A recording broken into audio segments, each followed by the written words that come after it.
नमस्कार, श्री स्वामी समर्थ. मी अर्चना आणि तुम्ही पाहतायत स्वामी भक्ती मराठी. मित्रांनो, उद्या आहे अमावस्या. तर उद्या अमावस्येला आपण अनेक प्रकारचे उपाय आणि सेवा करणार आहोत. त्याचबरोबर उद्या व प्रत्येक अमावस्येला आपण दही भाताचा हा उपाय करायचा आहे. तर हा उपाय केल्याने आपल्याला बरेचसे फायदे होतात.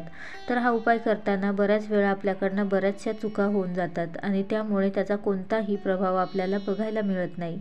तर आजच्या व्हिडिओमध्ये आपण बघणार आहोत की दही भाताचा उपाय कसा व कोणकोणत्या कारणांसाठी केला जातो आणि कोणत्या चुका आपण करणं टाळाव्यात. तर हे आपण या व्हिडिओमध्ये बघणार आहोत. तर व्हिडिओ स्किप न करता संपूर्ण बघा आणि जे कोणी नवीन असेल या चॅनलवरती तर सबस्क्राईब करा.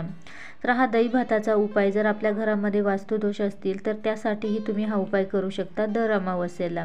तसेच घरामध्ये पितृदोष असतील तर आपले पितृ आपल्यावर नाराज असतील तर त्यांना सद्गती व ते सदैव संतुष्ट राहण्यासाठीही तुम्ही हा उपाय प्रत्येक अमावस्येला करू शकता.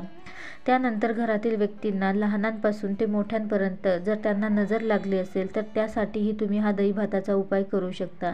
तसेच आपल्या घरात अमावस्या व पौर्णिमेलाच घरामध्ये कटकटी वादविवाद होत असतील, अगदी छोट्या छोट्या गोष्टीवरनं वादविवाद होत असतील तर त्यासाठीही तुम्ही हा दही भाताचा उपाय करू शकता.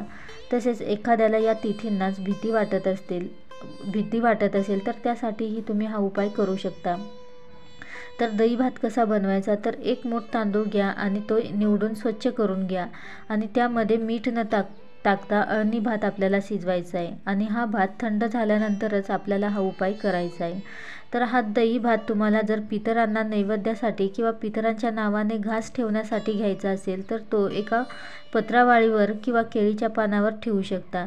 तर हा तुम्ही पक्ष्यांना छतावर बाहेर नेऊन ठेवायचा आहे. तर दही आणि भात मिक्स करून आणि त्यानंतरच हा केळीच्या पानावर किंवा पत्रावळीवरती ठेवायचा आहे आणि त्यानंतर हा छतावर नेऊन ठेवायचा आहे.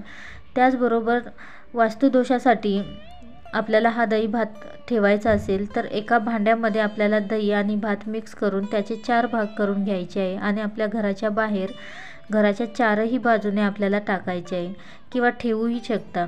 आणि बाहेरून आल्यानंतर हातपाय स्वच्छ धुवायचे आणि देवघरामध्ये नमस्कार करायचा आहे आणि म्हणायचं आहे नमस्कार करताना की आमच्या घरावरती वाईट नजर लागली असेल, दृष्ट लागली असेल तर ती निघून जाऊ दे.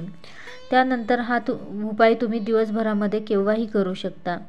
त्याचबरोबर घरातील व्यक्तींना दृष्ट वाईट नजर लागली असेल तर त्यांच्यासाठीही तुम्ही मीठ न टाकता शिजवलेला भात घ्या आणि दही घ्या आणि दही व भात मिक्स करून घ्या आणि ज्या व्यक्तीवरनं आपल्याला उतरवायचं आहे तर ज्या व्यक्तीला नजर लागली आहे तर त्या व्यक्तीला आपल्या मुख्य दरवाजाच्या उंबरठ्यावर बसवायचं आहे किंवा मोकळी जागेतही तुम्ही बसू शकता. तर हा दही भात आपल्या त्या व्यक्तीच्या डोक्यापासून ते पायापर्यंत 7 वेळा उतरवायचा आहे आणि तो दही भात तो जिथे कोणी येणार जाणार नाही तर त्या ठिकाणी आपल्याला नेऊन ठेवायचा आहे. त्यानंतर आपलं हे अमावस्या पौर्णिमा एखाद्याला जर अमावस्या आणि पौर्णिमेलाच या तिथींना जर भीती वाटत असेल किंवा घरात कटकटी भांडणं होत असतील तर दही भात मिक्स करून एका पुठ्ठ्यावर ठेवा.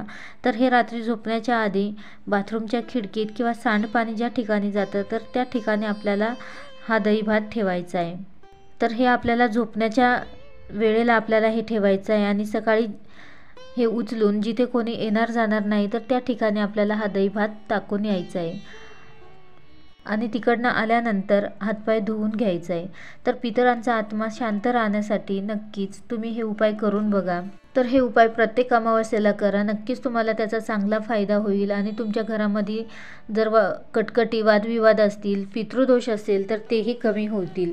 तर नक्कीच उद्याच्या अमावस्येला तुम्ही हे उपाय करून बघा आणि उद्यापासून पुढच्या प्रत्येक अमावस्येला तुम्ही हा दही भाताचा नैवेद्य अवश्य करा. तुमच्या घरातील पितृदोष किंवा कोणाला नजर लागले असेल तर तेही नक्कीच कमी होतील. व्हिडिओ जर आवडला असेल तर लाईक करा, कमेंट करा, शेअर करा आणि सबस्क्राईब करा. श्री स्वामी समर्थ.